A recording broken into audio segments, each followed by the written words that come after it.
I used to spend hours and hours and hours playing video games, especially massively multiplayer online games, because I would be able to create any kind of character I wanted to be, and I could imagine a life as that character.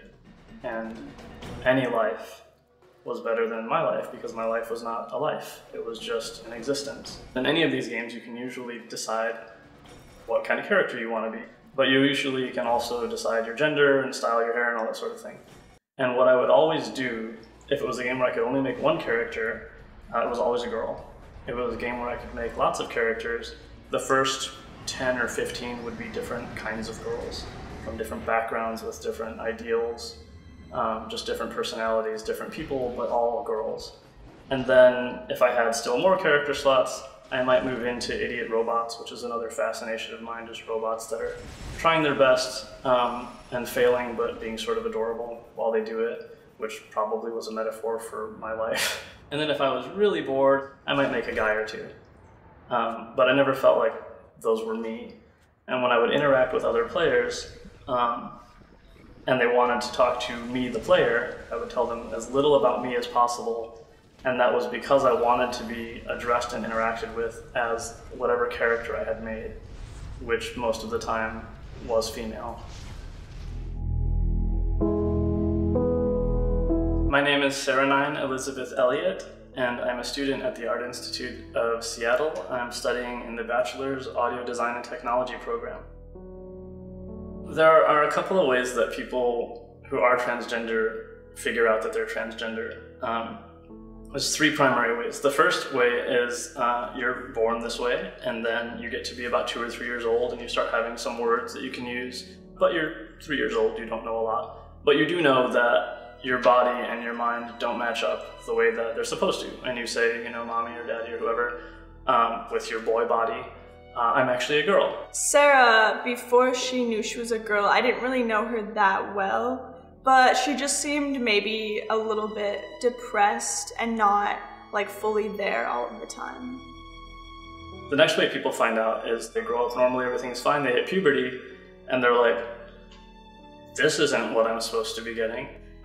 Before Sarah knew that she was a girl, it was really apparent that this was a person who was just always really like stressed, and like somebody who has ever struggled with like depression or anxiety can just like see it really easily in another person.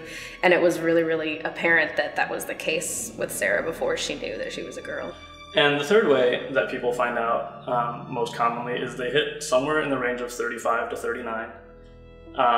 And they have had depression that goes back as far as they can remember, usually starting around puberty. And something dawns on them, you know, things start to fall into place and they realize, oh, I've been living as a man for all this time and actually I'm not. And that's what happened to me. You know, I'd look back on these past romantic relationships that I'd had that always fell apart and realized that part of the reason they didn't work was that I wasn't connecting with whoever I was with as an individual and as the person that they were, but that I just needed some feminine presence around, that I needed any feminine presence to be a constant in my life, that it had to be there all the time. And if it wasn't, I was just out of my head, I was just climbing the walls and I couldn't deal with it at all. And when I realized that the feminine presence that I needed to be constant in my life was myself, I immediately, with that realization, felt comfortable in my own skin for the first time in my life, and that's how I've been ever since. Part of the realization is that my gender always has been female. So for me, there's no real I was a guy until I was whatever age. It's I didn't know that I was a girl until that age. I got an email that said, oh, by the way, I'm not Jason anymore, I'm Sarah, and, you know, explained it a little bit. And it just seemed, oh, okay, well, that's who she is now, and we go with it, you know. There are a lot of misconceptions about what being transgender is and what that means, and probably the most common one that I've run into is the difference between it being a realization or a choice. And the closest thing I can think of to help relate that is, if you, with whatever gender you perceive yourself to be, which for most people, fortunately, is, you know, their physical gender as well, their physical sex. If you were to make yourself dress out of type, dress opposite of your gender, and really go full bore with it, and live that way, go everywhere, go to school, go to work, everywhere for as long as you can stand it, and keep track and notice what your changes are in your mood, the way you interact with other people, the way you interact with the world in general, and the way other people treat you and interact with you.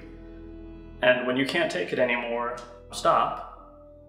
But then realize that the transgender person can't stop. They can't just walk away from it, because that's what being transgender is. Your body and your mind don't match up.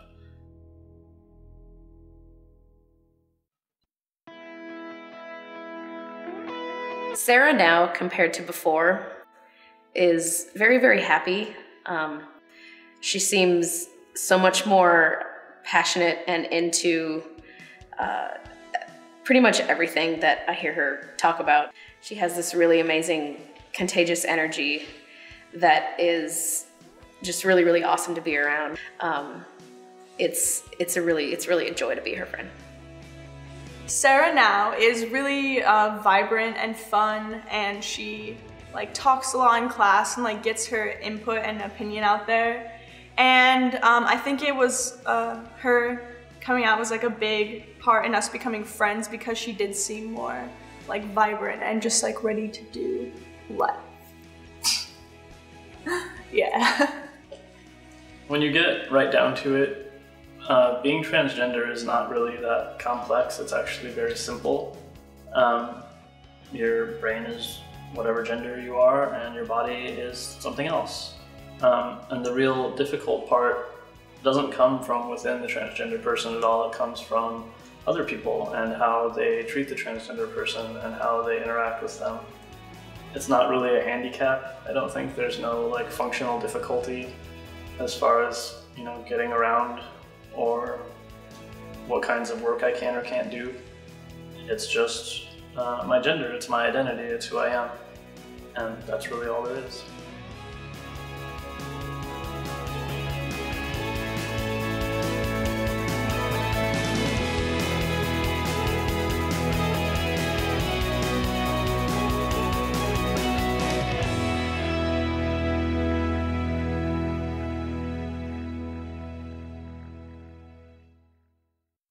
What is Sarah like now? I mean, honestly, she annoys the shit out of me. But she's in like all my classes, so I just kind of have to deal with her. Yeah.